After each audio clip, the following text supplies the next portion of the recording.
আমি না জানি বিয়ে করেছি বলে আমার বাবা তোমাকে মেনে নিচ্ছে না, তাই আমি বাড়ি থেকে রাগ করে চলে এসেছি। ওই বাড়িতে আমি আর কোনোদিন ফিরে যাবো না। তুমি যদি না যাও তাহলে এখানেই থাকো। না, আমি শ্বশুরবাড়ি ঘরজামাই হয়ে থাকতে পারবো না। তাহলে তুমি এখন কোথায় যাবে আর কোথায় বা থাকবে? আমি একটা ঘর ভাড়া করে আসলাম, আপাতত আমরা ওখানেই থাকবো। ভাড়া ঘরে থাকবে, তোমার কোনো অসুবিধা হবে না তো? না না, কোনো অসুবিধা হবে না। তুমি তাড়াতাড়ি রেডি হয়ে নাও।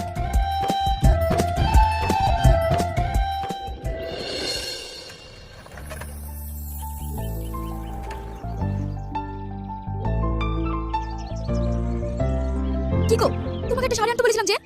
কি করে আনবো বলো? সামান্য বেতনে কাজ করি, ঘর ভাড়া, সংসার চালিয়ে মাস শেষে একটা টাকাও থাকে না।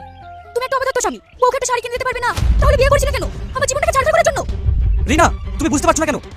আমার কিচ্ছু বোঝার দরকার নাই। তুমি যাবে কত সুখে রাখবা সেটা আমার বোঝা হয়ে গেছে। কাপুরুষ কোথাকার।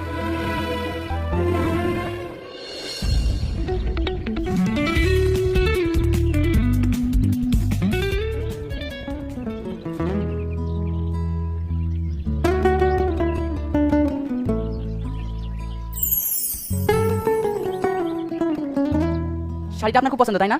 হ্যাঁ, নিয়ে নিন, আপনাকে খুব মানাবে। কি করে নেবো? অনেক দাম। কোথায় এত দাম? এই তো মাত্র 9,999 টাকা। না না, এত টাকা আমার কাছে নেই। এক্সকিউজ মি, হ্যাঁ বলেন। এই গিফট আপনার জন্য। মানে? কেন, আমি বুঝে দিতে পারি না?